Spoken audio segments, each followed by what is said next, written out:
Et tout de suite, la revue de presse internationale d'Hélène Frad, comme tous les matins. Bonjour Hélène. Bonjour Pauline. On va commencer cette revue de presse à Astana, au Kazakhstan. On y est passé dans notre journal. Les négociations entre les rebelles syriens et le régime de Damas sont particulièrement tendues. D'après l'Orient le Jour, la première journée de négociation s'est terminée hier sans avancée apparente. Les discussions ayant surtout porté sur le cessez-le-feu instauré en décembre dernier grâce à la médiation russo-turque.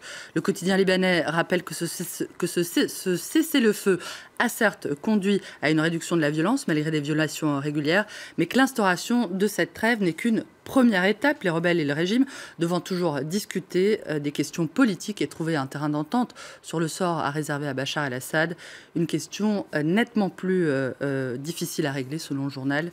Beaucoup de travail reste encore à accomplir, confirme Hurriyet, en évoquant un début de négociation difficile, une analyse sensiblement différente de celle que relaie ce matin le site d'information panarabe Rai Alioum, pro-russe et favorable au régime syrien, qui se félicite de la façon dont les choses se sont déroulées hier, saluant d'emblée des négociations couronnées de succès, je cite, au cours desquelles les barrières entre le régime syrien et les rebelles auraient été brisées. Les deux parties se sont assises à la même table, dans la même pièce, relève le site, qui oublie toutefois de mentionner et la taille de la table et le fait que les parties en question ne se sont à aucun instant adressé la parole.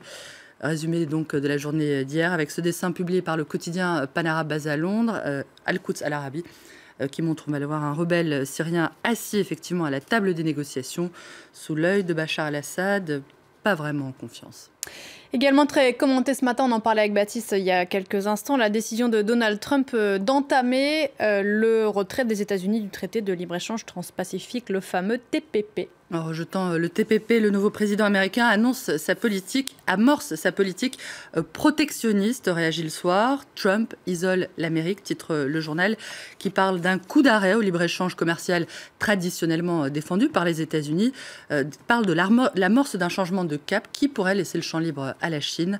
Le nouveau président ne compte pas s'arrêter là, puisqu'il a promis de renégocier également l'accord de libre-échange ALENA, qui allie, on le sait, les États-Unis, le Mexique et le Canada, annonce le quotidien belge. Le retrait du traité transpacifique transforme le rôle des États-Unis dans l'économie mondiale, analyse The Washington Post, qui juge que cette décision offre la possibilité à d'autres pays, Chine en tête, de bander leurs muscles, je cite. Et la nouvelle administration Trump, qui est donc derrière ses premières décisions, fait la part belle aux hommes blancs.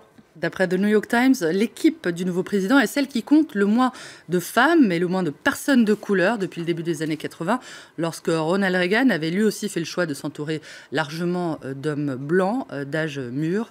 Et c'est justement une partie de cette équipe, blanche et masculine, qui entourait hier Donald Trump lorsque celui-ci a signé un décret interdisant le financement des ONG internationales qui soutiennent l'avortement. Une mesure prise au lendemain du 44e anniversaire de l'arrêt emblématique de la Cour suprême américaine qui avait légalisé l'avortement en 1973. Et 2 jours après que des millions d'Américaines ont manifesté pour leurs droits, relève The Huffington Post, qui rapporte que le président s'est immédiatement attiré les condamnations des organisations féministes, notamment sur Twitter, où un internaute a posté ceci. Aussi longtemps que vous vivrez, vous ne verrez pas la photo de cette femme signant un décret sur ce que les hommes doivent faire ou non de leurs organes reproductifs. Donald Trump, dont les discours donneraient du fil à retordre aux traducteurs français. Retranscrire, j'en perds mon latin, la syntaxe trumpienne dans la langue de Molière relèverait du tour de force, à en croire les interprètes interrogés par The Independent, qui racontent leur difficulté à suivre les méandres de la pensée de Donald Trump et à traduire son vocabulaire limité et sa syntaxe incorrecte, je les cite. Il répète sans cesse les mêmes phrases, ce qui oblige à les répéter avec lui, témoigne une traductrice qui explique que c'est comme si Donald Trump avait dans sa tête des sortes de groupes thématiques dans lesquels il piocherait sans liaison apparente, logique, ce qui poserait évidemment un problème particulier aux francophones dont la langue est structurée et logique. Les traducteurs se retrouvant finalement confrontés à ce dilemme, choisir d'être fidèles au style de Donald Trump ou au sens de ce qu'il veut dire. Il y a certains esprits dont les sombres pensées sont d'un nuage épais toujours embarrassé.